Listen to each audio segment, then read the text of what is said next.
So yun po mga idol, no? Isa mapagpalang hapon po sa inyong lahat.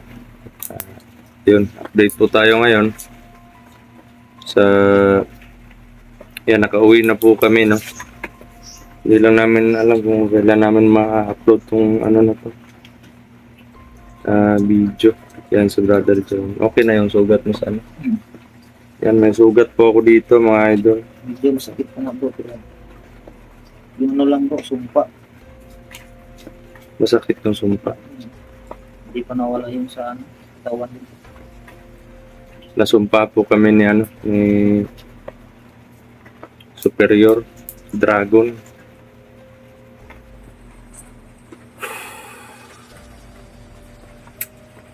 Pero di bale mga idol, lumalaban pa rin po. At siguro mga ilang araw balik exploration po kami. At babawi po kami mga idol, no? Babawi po kami sa ginawa nila sa amin. At di ko alam kung ano na nangyari kay Commander Cruz.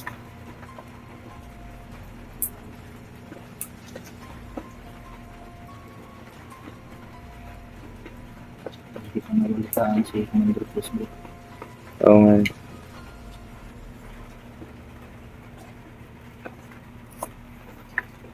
Mahirap lang po talaga mga idol na ganito yung sitwasyon. Kung saan kung kailan pa yung kailangan namin na tuloy-tuloy yung exploration namin para sa mission. Yan, nagkataon pa na ano, may mga problema din, yung may mga pangangailangan din kami, no, para sa pamilya namin. Totoo po yung mga idol.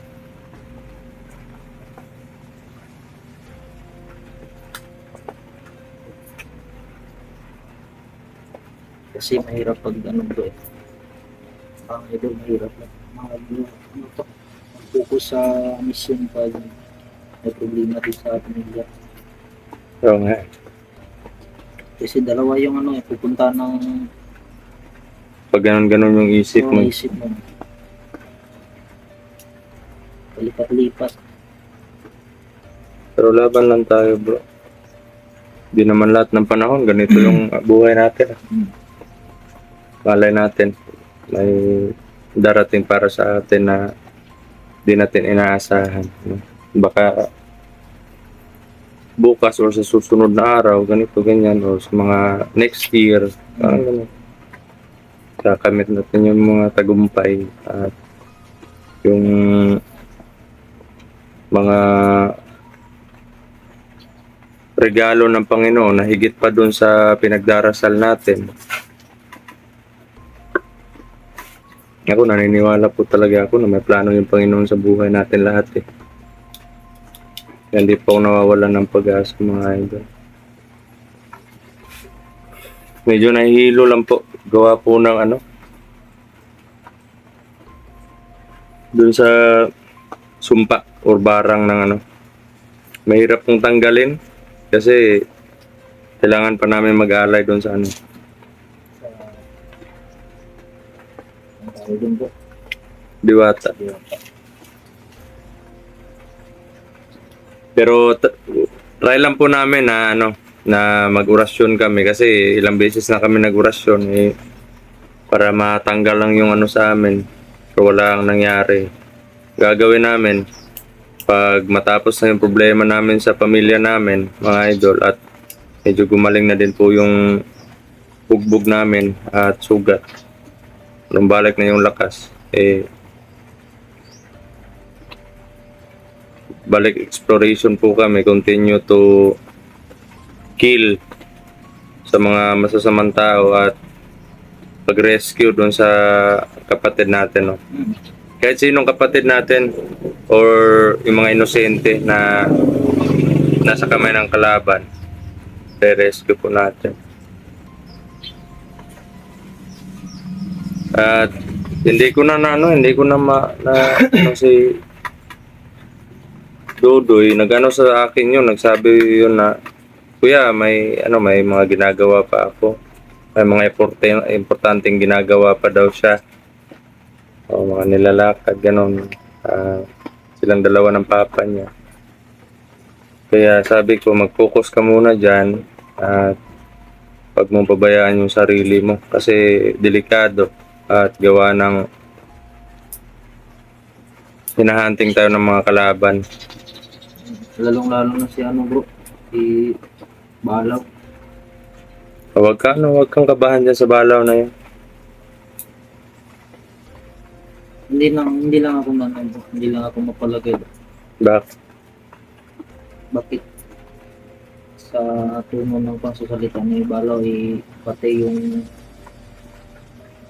sarili kong pamilya at sa sarili kong buhay dinadamay niya sa kagubuhan mo bro. Pero para sa akin bro, kung makaharap man natin si Bala, wala din namang magagawa yan sa atin eh. Alam natin yung limitasyon niya, alam natin yung kahinaan niya. Ang delikado ngayon yung mga kaharap natin. Oo. Hindi ko naman po sinasabi na mahina or kayang-kaya lang namin si Balaw. Pero ugat po yung ano natin eh. Ugat po yung pinupunteriya natin dito. Kung sino yung nag-order. Sino yung ano. Alam ko may nasa likod pa ng Commander Drago na yan at si Phantom. May malalaking ano pa yan, may malalaking nagpaplano pa or nag-uutos sa kanila, may malalaking tao. Pero posibleng sila din yung sila din yung nag-uutos. Kaya kumikilos yung nasa yung ibang commander. Oo. Kaya sabi nga ni makukuha naman natin ng pattern yung sinabi ni superior na may pinapakilos siya ng mga tao para buhayin yung namamatay ng mga yung kaya pang buhayin ng mga commander at may mga may mga tao din na may mga ibang commander din na inutusan niya ganito ganyan napigilan yung iba or gumawa ng kasamaan, kasakiman. Yun yung point. Kumbaga sa pattern na binigay niya, parang posible na siya yung nag-uutos or may nag-uutos pero siya yung naghahatid ng utos doon sa mga tao na yan. Kasi alam ko si Commander Dragon parang yan parang kinatawan ng mga superior. At yan si Phantom naman, yung nasagupa natin. Isa sa mga dahilan kaya gumagawa sila ng ganyan kasi gusto nilang maghari sa buong mundo. Kagaya ng salita niya. Hindi naman pwede yun. Kasi alam naman natin na may creator tayo lahat eh. Pero sa totoo lang mga idol, yung mga sinasabi ni Balaw tungkol sa amin, hindi naman sa pagyayabang, hindi lang. Huwag lang siyang magkamali na magpakita o Huwag lang siya magkamali magpakita sa amin. Kasi kung oras lang yung hindi naman sasayangin yung oras pag andyan pa yung mga kaharap namin sa away, yung mga kalaban namin kagaya ni Superior, ni Phantom. Hindi namin sasayangin yung oras sa kanya. Unahin muna namin yung mga na yun, si Superior tsaka si Phantom. Pero pag wala nang asungot o hindi na masyadong mabigat yung mission namin o yung mga kalaban namin, willing naman po kami tumulong doon sa Kasi pag nakita kami doon sa pag nakita nila na kami sa hinahanting namin yung ibang commander. Kikilos yan, makakakilos yan, malayang mga kilos yan. Mga tao na yan.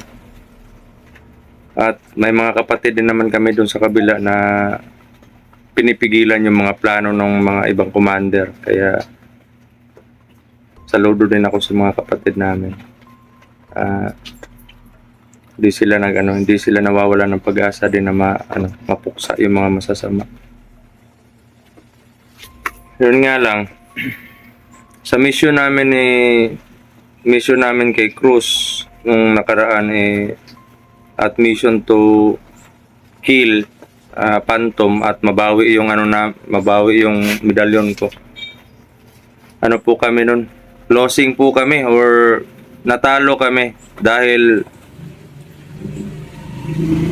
dumating bigla si superior siguro dahil dun sa mga dahil dun sa mga alas na binitawan dun kay Phantom, inaramdaman niya yung mga aura na yun. Kaya siguro tumakbo siya. Kasi nung dumating siya parang tumatakbo siya tumatawa. Paglingon ko ganun, wala na. Yung orasyon, wala na. Tamaan ako. At sobrang dito pa. Yung sugat. Sakit. Napasuka ako ng dugo. Tapos, para kami naligo ng dugo. Kala ko nga, maubusan ako ng dugo nun. Nga. Ako din. Pero di ba, laban lang tayo.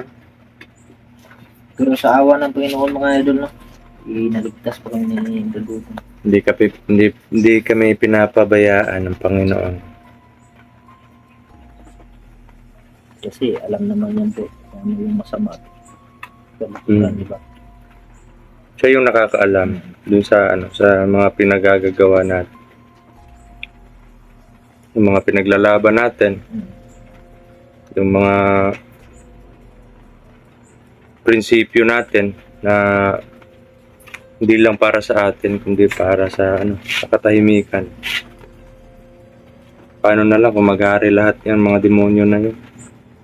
Wala nang mabuting tao sa babaw ng Wala na. puro na masama. Kasi mga yung mga mabuting tao. Kontrolado na. Tapos na rin, papasama na rin doon sa Kumbaga no choice na.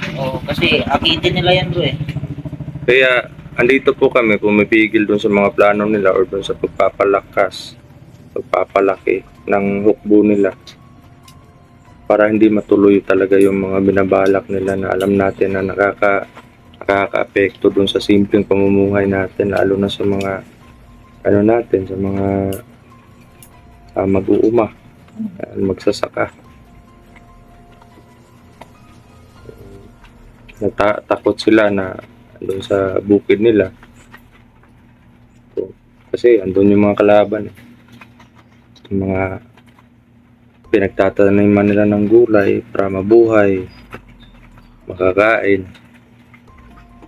Wala, hindi nila napupuntahan dahil sa mga tao na.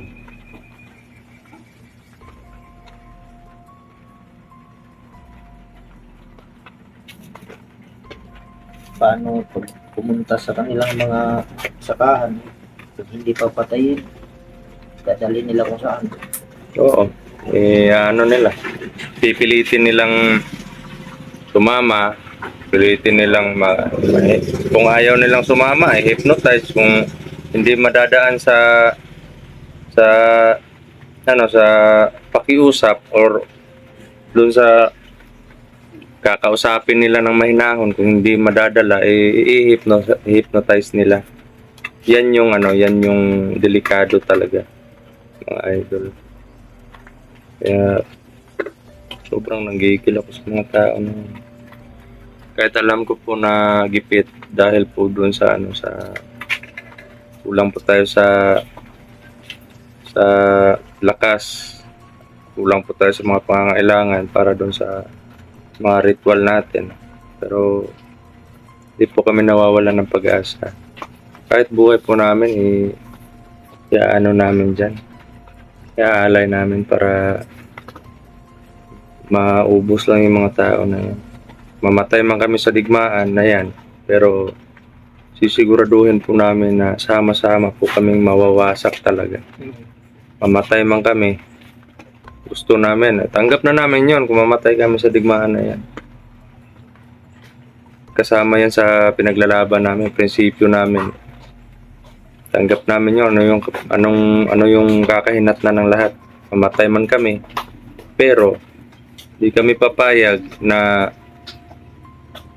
mamatay kaming buhay ang mga tao na yan.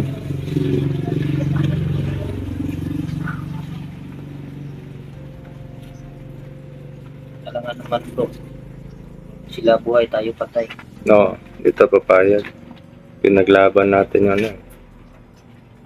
Dapat kung patay sila, patay tayo, patay din sila. Patay din sila. Walang matalo, walang mananalo. Sa amin lang, ginagawa lang po namin yung best namin para mapuksa sila. Di po namin hangad na manalo. Kasi di po namin hawak yung kung hanggang saan lang yung buhay namin. Di po namin hawak yung desisyon na yun.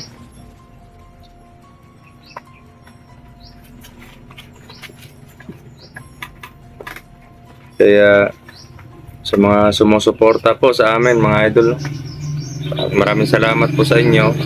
Dasal, pagmamahal, at sa mga suporta ninyo sa amin. Maraming salamat po. At yun, love. At sa naman sa mga kapatid natin na nasa ibang bansa. Mag-love shoutout po sa inyo mga idol, mga ate, mga kuya. At sa mga taong tinanggap po kami bilang isang pamilya. Maraming salamat po sa inyong lahat. Pagtanggap bilang kapatid, anak. Sobrang laki po yung pasasalamat namin kahit nasa nyo lang kami nakikita sa YouTube lang or sa cellphone, sa TV.